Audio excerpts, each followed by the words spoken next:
Okay, thank you for coming on the podcast. Thank you for having me. No problem. Janet Trudeau, she is mom of two, entrepreneur, health connoisseur.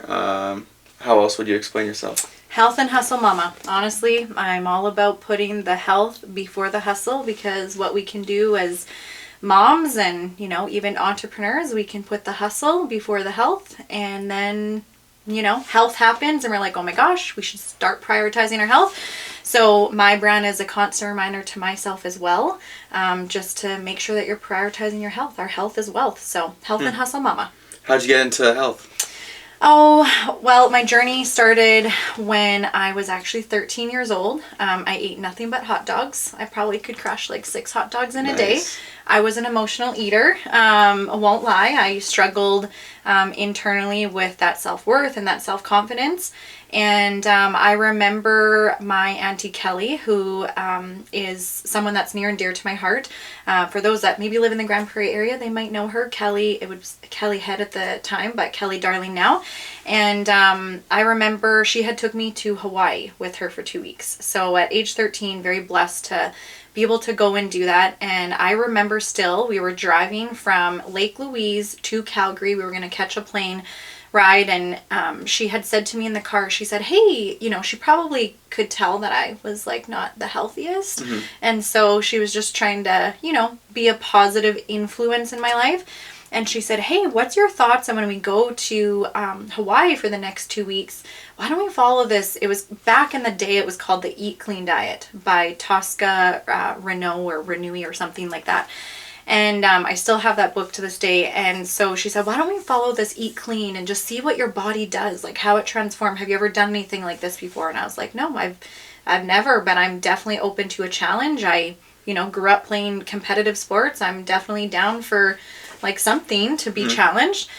And so lo and behold, when we went to Hawaii, we honestly, for those 2 weeks, started really prioritizing, the things that we're putting into our body and working out and moving our body. And honestly, that's where my health and wellness journey began. I just started becoming very passionate about it. I saw the changes that it did in my body at a very young age. And I'll never forget coming home from Hawaii. She gave me the book, and I still have it to this day. It's called Eat Clean Diet. And she said, would you like to bring this book home with you? If you choose, she said, maybe you could be a light in your family and friends around you. This kind of makes me a little emotional, but she said, maybe you can be a light and just like influence others around you. Wow. And honestly, that's where it all began. And so I remember coming home from Hawaii, and one of my first guinea pigs that just leaned into health and wellness with me was my mom. And we started going to the gym, waking up, going to the gym at 6 a.m. And I packed my lunch every day for school. And that's kind of where my health and wellness journey began at such a young age. What was the Eat Clean Diet like? The Eat Clean Diet at the time, from what I remember, it was honestly increasing your protein, getting more just like whole foods versus a bunch of processed foods, aka hot dogs. So like hot dogs, I can't look at hot dogs the same to this day if I'm being honest with you. And just like increasing your water and just taking more of like a holistic approach. I know there's a lot of things out there and fads and diets and all that stuff out there where it can feel pretty overwhelming. As a mom and as women and even as men, to just be like, well, what's the right thing? And so it's honestly just like a holistic approach of like eating every 2 to 3 hours, increasing your metabolism, getting protein in, staying hydrated. Like, we so underestimate how hydration is so important for our body and our mind. And then also just moving your body. So that's kind of, in a nutshell of what that looked like. Okay, cool. Yeah. So, yeah, it's kind of, you see different opinions everywhere. One person says eggs are horrible for you, and then one person says they're good. Yes. Doesn't make any sense why eggs would be horrible for you, but yeah, there's a whole bunch of different opinions. Yes. And honestly, if you're looking for something, you're going to find it out there. If you're like, well, vegan is the way to go, you're going to find stuff to support that. If you're like, carnivore is the way to go, you're going to, like, there's so much. And I'm just like, I personally can get a little overwhelmed. I took my holistic nutrition in my early 20s, and just like started stepping into that passion. And myself sometimes too, I'm like, it can be overwhelming, just the amount of information that's out there. And so I just prefer to just take more of like a holistic approach and like just listen to your body. Like, you know what feels good to your body and what doesn't. So rather than what everyone else wants and what's good and what's not, like, just listen to your body. Do you have like a routine that you would do every day to kind of stay healthy? 100%. Your daily routines will take you straight to your dreams. Hmm. Yes. So my routine, and I mean, I have given myself grace over the years because I'm a mom of 2 girls. We live on an acreage just outside of Grand Prairie. My kids are in sports. I'm married, wife, like all the hats that we wear as women sometimes can feel like, you know, I can procrastinate in some ways. But my routine is very important to me. Because I want to honestly put that time into myself so that I can pour from a full cup versus an empty cup. And so for me, what my routine looks like is I will wake up in the morning. I wake up at 4:30 in the morning because honestly, my house is quiet then. And I like to get to the gym between like 5 and 5:15. So I'll wake up at 4:30. My alarm goes off, and here's a tip if you're like, you know, I'm not going to say go and start waking up at 4:30 like tomorrow. Like, that takes time. I've been doing this for years, like back when I was in my, you know, when I would go to VO2 Max here in Grand Prairie. I would, you know, before school, go to the gym at 6 a.m., right? So since having kids, it's kind of transitioned, but I will wake up at 4:30, my alarm will go off, and like, it's like that, you know, Mel Robbins, 5, 4, 3, 2, 1, get your butt out of bed. It's like, it's not like you set the alarm and then you let it snooze and then you set the alarm and then you let it snooze. Not saying I'm perfect and I've never hit the snooze. I mean, it's happened before. I'm just going to keep it real. But ideally, 4:30 is my time. So I'll wake up. I will go to my bathroom. I will brush my teeth. I will also just like, you know, I'm someone who I've struggled with my worth and that confidence. Whereas like sometimes people, you know, on the outside looking in, you're like, wow, she's got it all together. Whereas sometimes on the inside, you're like, oh, maybe I don't. Right. And so that's been a journey. So part of my routine is even just that high-fiving myself in the mirror. Like, I have to believe in myself. And so do a little high five, and then I will go downstairs. I will drink like a full glass of water, and then I'll have some sort of protein, whether it's an egg bite or a protein pancake or, you know, something that I'm whipping up protein-wise. And then I just like have some peace and quiet to myself in the morning. I don't look at my phone. I will maybe do some journaling of just 5 things that I'm grateful for and 5 goals and dreams that I'm working towards. And then I'll go to the gym. I'll leave my house at like 5 a.m. and my girlfriend and I will meet each other, and we wake up and work out from at least 5:15 to 6:15, and then come home, get the kids ready, and start my day. So it's a little bit of a process, but honestly, it's what sets the tone for the day for me, because I get to decide who I want to be that day before the world, you know, pulls a lot of strings on me and tries to pull me in many directions. Cool. Yeah. So what's that like, being a mom and trying to handle everything together, especially being a mom of a couple young girls? How to deal with that? Yeah, it's definitely, sometimes I have to just like give myself grace, as much as I'm someone who can put pressure on myself, and I just like, I've learned that, you know, your kids are so young at such a young age, and what we focus on expands. So not every day is going to feel like, you know, the best. There's definitely some hard days. But in all honesty, like when I just am able to prioritize my health, I just feel like I can do more as a mom and not get caught up in so much of the emotions. Like, I have 2 little girls. They're emotional. I can be emotional. And so, you know, just if I can suggest anything, it's just having patience and giving myself and my kids grace through it. Yeah. Yeah, you're kind of saying that you deal with like self-worth issues. So where do you find your self-worth, and how did that kind of change for you? Yeah. Well, I know that it's something that I've struggled with, like, since that age 13. I, just being vulnerable and raw, because maybe my story, maybe there's someone that's listening to this that, they might be in that phase of what I was going through at that point, just feeling like there's not a way out. So part of that, going back to my story of, eating hot dogs, 6 hot dogs in a day, like, that's emotional eating. So I've had the emotional eating. I've, had a point where I used to eat and make myself get sick. Certainly not proud of it. It's called bulimic. Or just like the drinking, or just like having something to cover all of the pain that you're kind of feeling inside.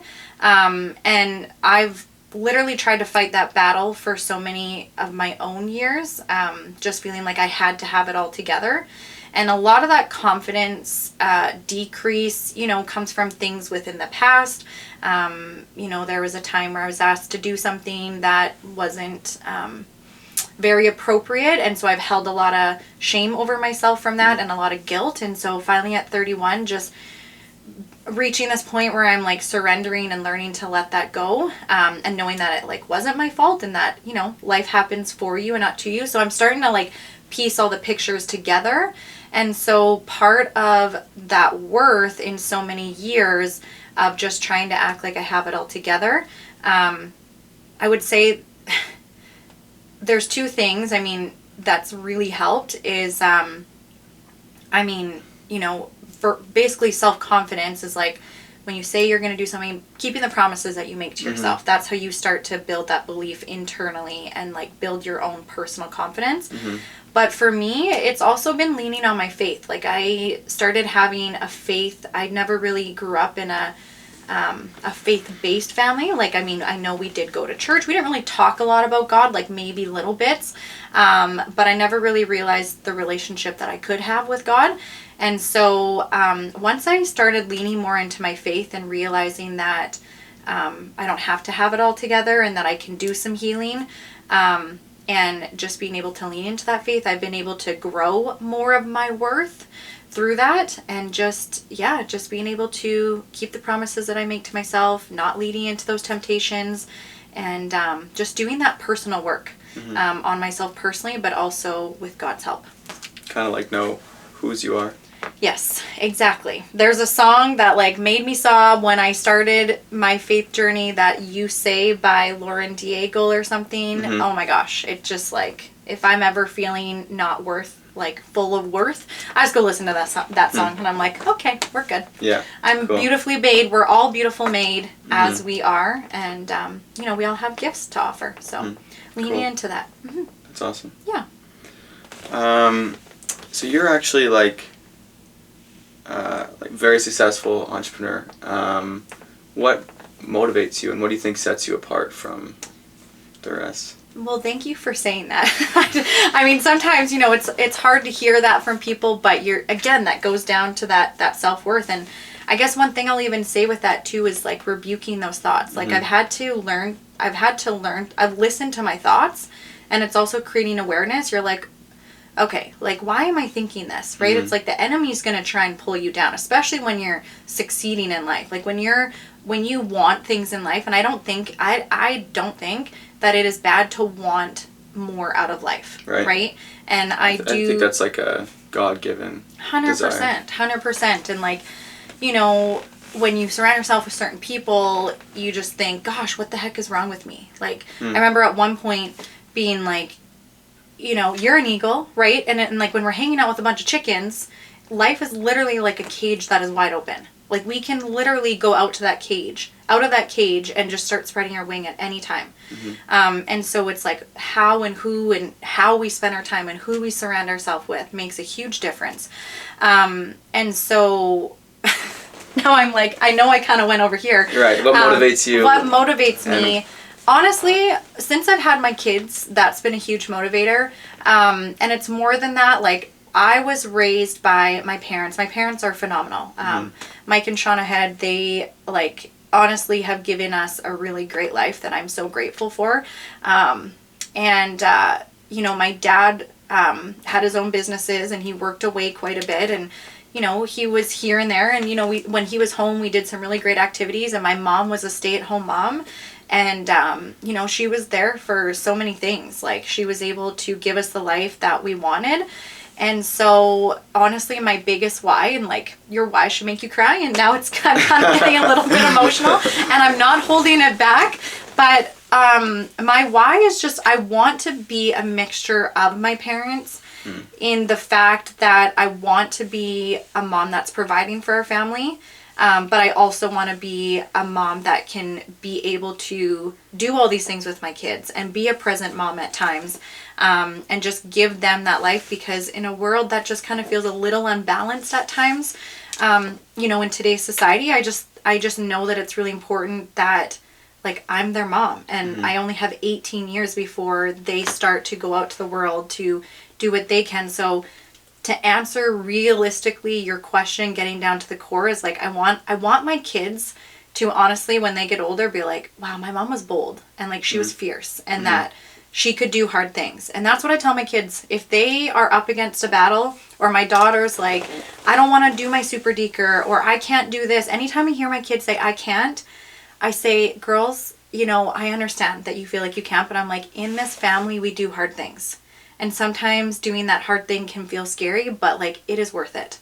And so, I mean, it's my kids, but it just goes deeper than that, than just my kids, right? It's just the values, and just being able to provide them that life. Cool.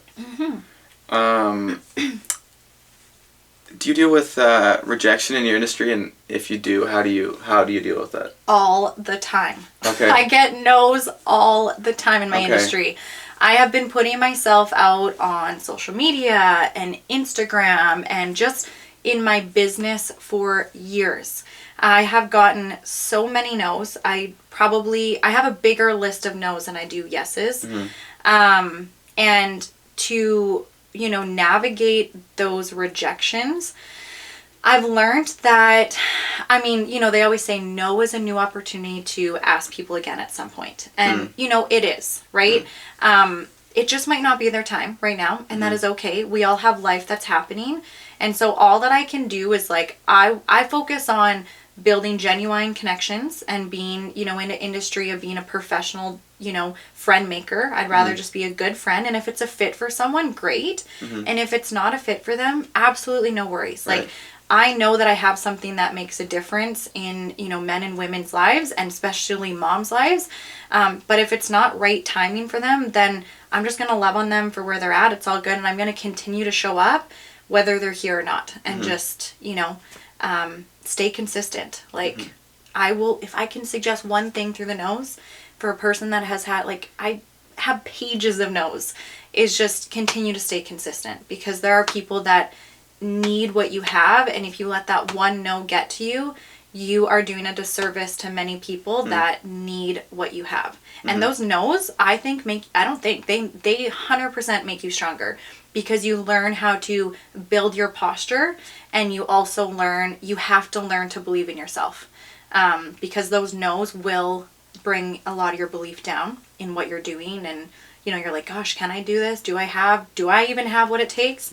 And so that's where, you know, it goes down to the habits and the routines and the consistency that we have. We do have to build that belief in ourselves.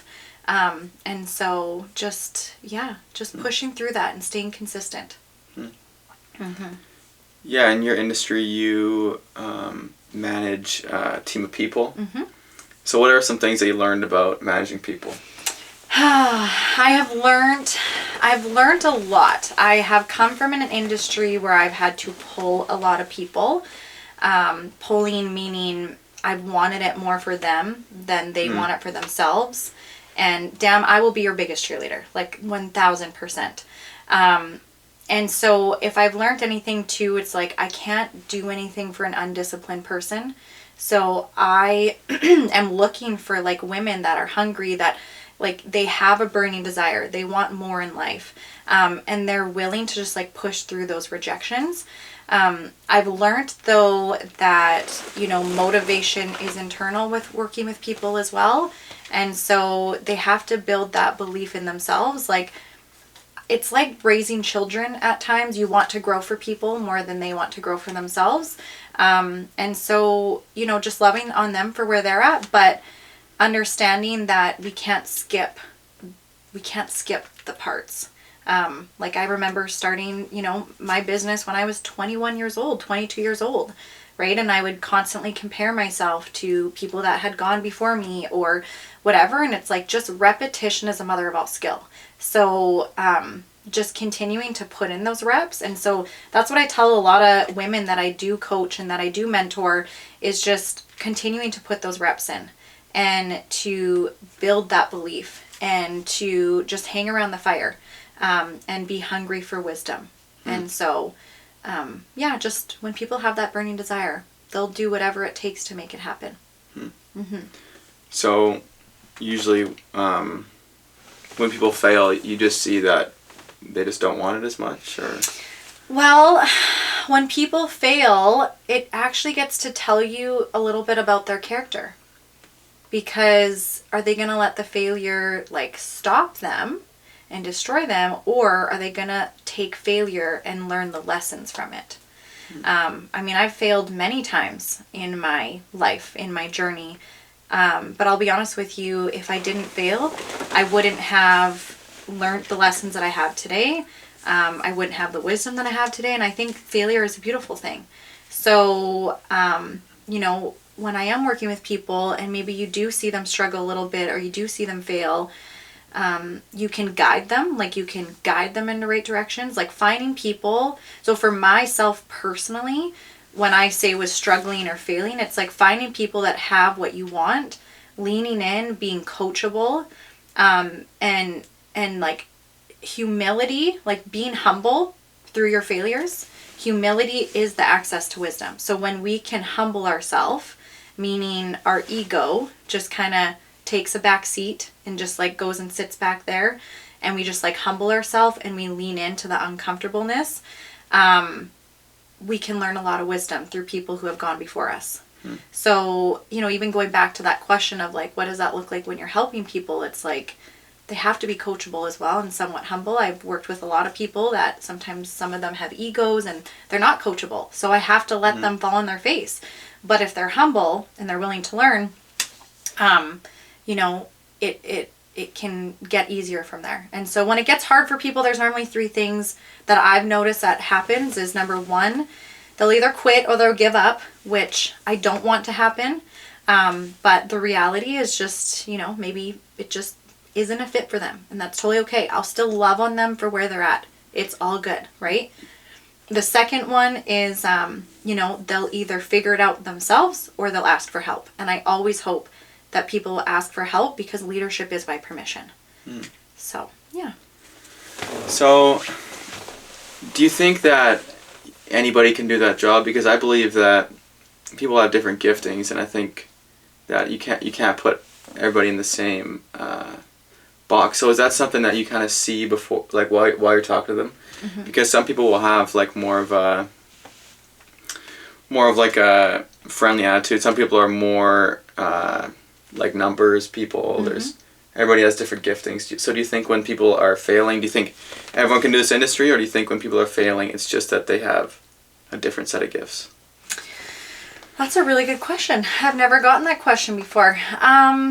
I think it could be a mixture of both. Maybe, I think it's important to learn what your gifts are and to lean into that, and, being authentically yourself. In all honesty, it's being authentically yourself, right? Especially in this industry, maybe when I am working with someone, they want to be just like me. That's awesome. I'm glad that I inspire you, but I mostly want you to be authentically yourself. So if you're really good at numbers, you should be talking about the numbers, right? If you're really good at putting yourself out on social media and you just have no fear sometimes like I do, awesome, right? But I think definitely leaning into those strengths, and I don't know. I don't know if that's, I don't really think that could be a reason why some people fail. I think we all have gifts and we can all do things a little bit differently. How I do it might not be how someone else does it, but there is evidence and substance and systems that help, that create duplication. Then you can just take it and turn it into your own, and to be authentically yourself. Yeah, because from my experience, people have so many different like perceptions about business and what they want to do to make a living, and it's different for different people. So some it can be like, I'm an entrepreneur, but I would never do a franchise. I'd only work for myself. I start from the ground up, you know. I create my product.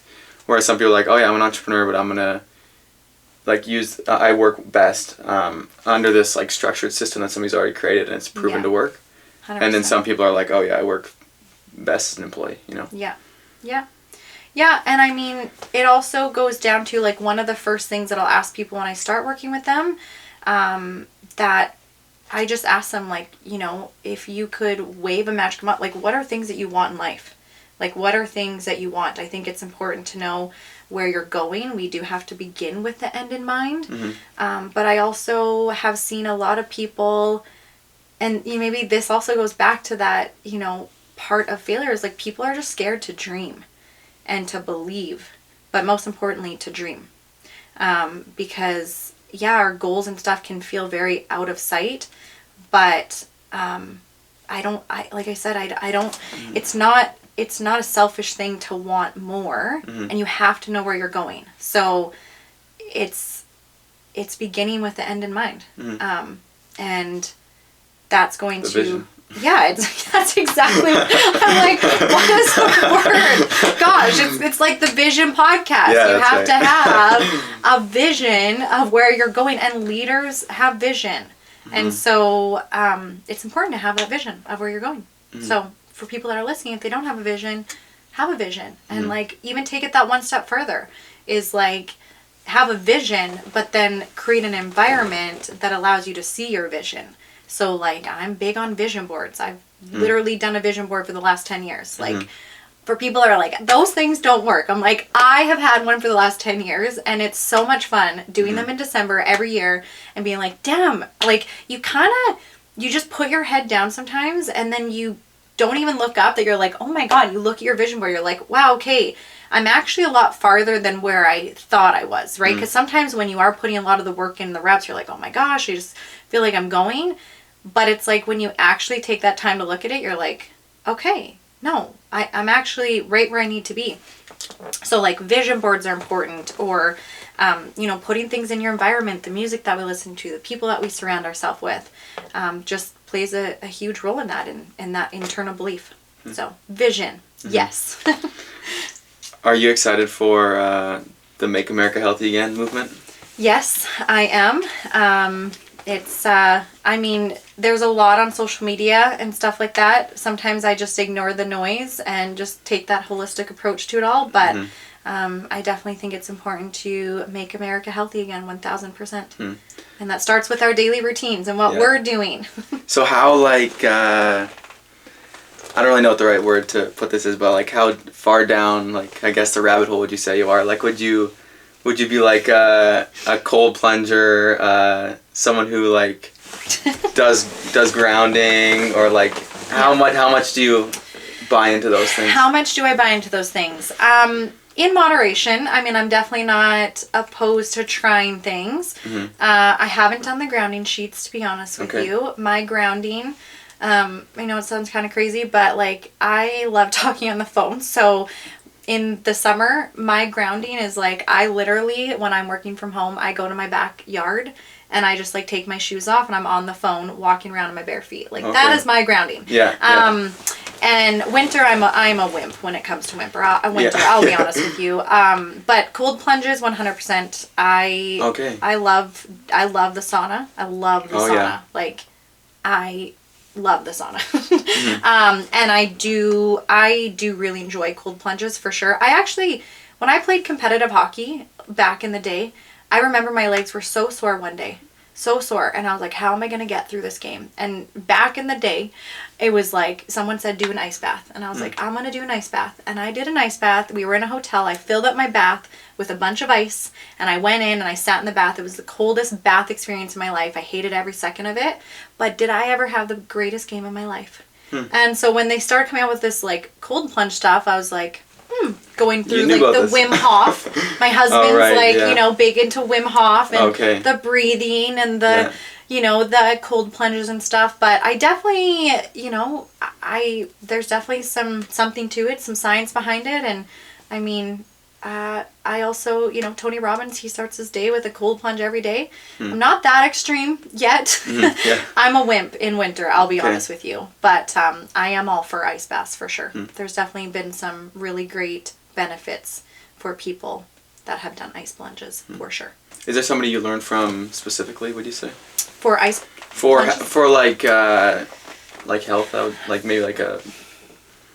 Yeah, I mean, over the years, I've definitely tuned into a couple.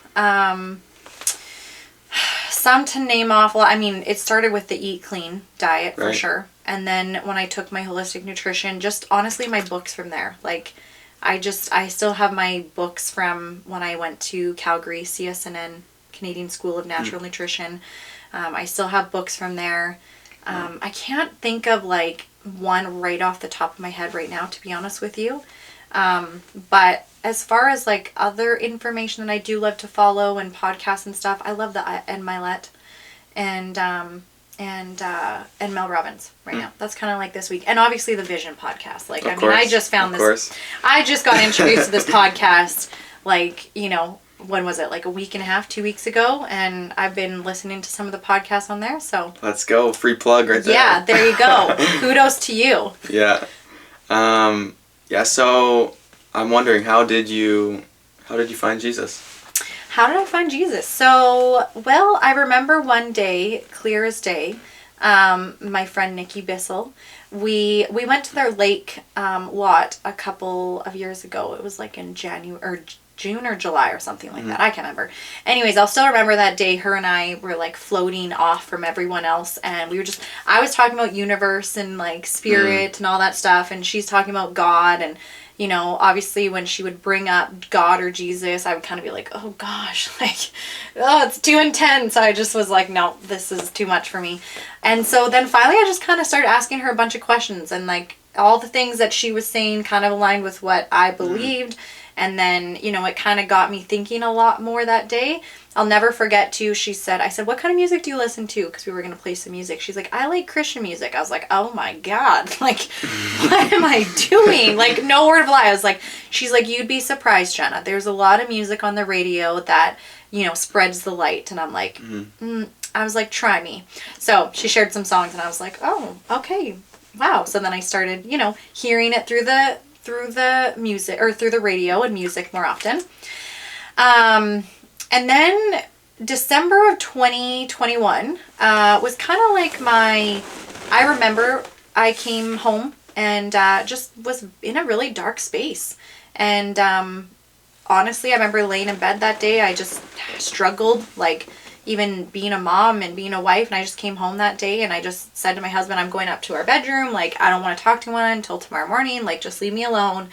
And I was like at 5 o'clock, like in the evening. So that's totally not like me. And I remember laying there and I was just like done. I was done trying to do it all myself and like trying to keep it all together and have everything on my weight and just the weight of everything on my shoulders. And so I remember that night looking up at the sky, laying in bed and being like, okay, God, I was like, if you're real, if this is like something that I need to be leaning into, like, hi, I'm struggling. People say, come to Jesus and like you can be a savior, but like, I don't know how you're going to save me or fix me. Like, I'm pretty at my wit's end. Like, good luck with me. I got nothing in me. Like, I don't even know what's worth living at this point.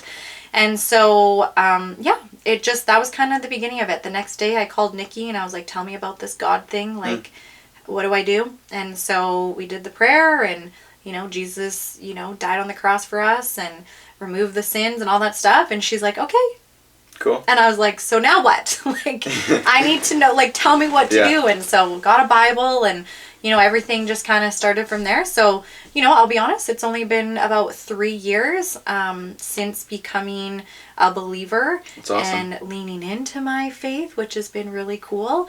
And every year it just gets deeper and deeper. And yeah, I honestly don't think I can do what I do without God on my side. I literally probably sound like a crazy person because I talk in my vehicle all the time. And it's just so nice knowing that, like, I'm not always in control. I'm definitely a control freak. Mm-hmm. But there's times where I'm just not in control, and that I just have to ask, and you have not because you ask not. So I gotta start asking and leaning on to that. So it's a little, just a little tidbit of my journey into faith. Yeah. It's kind of like Ecclesiastes, where like time and chance happen to them all, or luck and chance happen to them all. Mm-hmm. The race is not always the swift. Yeah. So what was that conversation with your husband? What did that look like? When I started believing Yeah. in God. Honestly, my husband's been super supportive. Okay. Like, I don't know a lot of guys that would probably be as supportive as my husband. Like, from your wife not reading the Bible to like she's going to bed reading the Bible. Like, some people would probably be like, "What are you doing? Like, have you lost your marbles?" But he's actually been super supportive, and like I remember, I think it was like that next year Christmas, he was like, "Okay, Jenna's gonna say grace," and I was like, "Oh, I am, okay." And yeah, like I've never wanted to push my faith or my just belief in God on him, but he's definitely been open to coming to church with me. He does come. I believe that we're all on our own journey, and I do not want to push that on him. All that I can do is just lead by example and show him just the peace that I've been having within and what it's been doing for my life. And, he started to listen to a lot more podcasts. And so, and I'll be honest with you, there was a time this summer where, we had that conversation of like, if we're not growing together, we're growing apart. And so, we had that conversation of like, I would love to continue to grow a life with you. Like, it's not always the easiest when, it's not that my husband's been like not open to growth, but growth can be uncomfortable. And so when I've been, really hungry for wisdom and stuff, it can, sometimes probably be, I don't know if just doesn't, not that it doesn't sit well, maybe it's insecurities, I don't know. But I just remember this summer we had a really great conversation of just like, if we're not growing together, we're growing apart. I'm like, I want to do life with you. And, he started listening to podcasts. And so now that he's listening to some of his podcasts, more and more faith has come up in God and Jesus. And he's like, what the heck? So he's been pretty good and very supportive with it. He's never given me pushback, and he does come to church every once in a while. So I really can't complain about that. Yeah. I love when he comes. Yeah. Yeah. That's awesome. Yeah. Well, thank you for coming on the podcast. It's going to be an awesome episode. Awesome. Well, thank you for having me. No problem. What do you think of that? Sorry, I didn't let you drink your water. No, that's good. How long was that? That was just under 40 minutes, 37 minutes. Oh, we're good. Okay, sweet. Awesome. Yeah, that was good.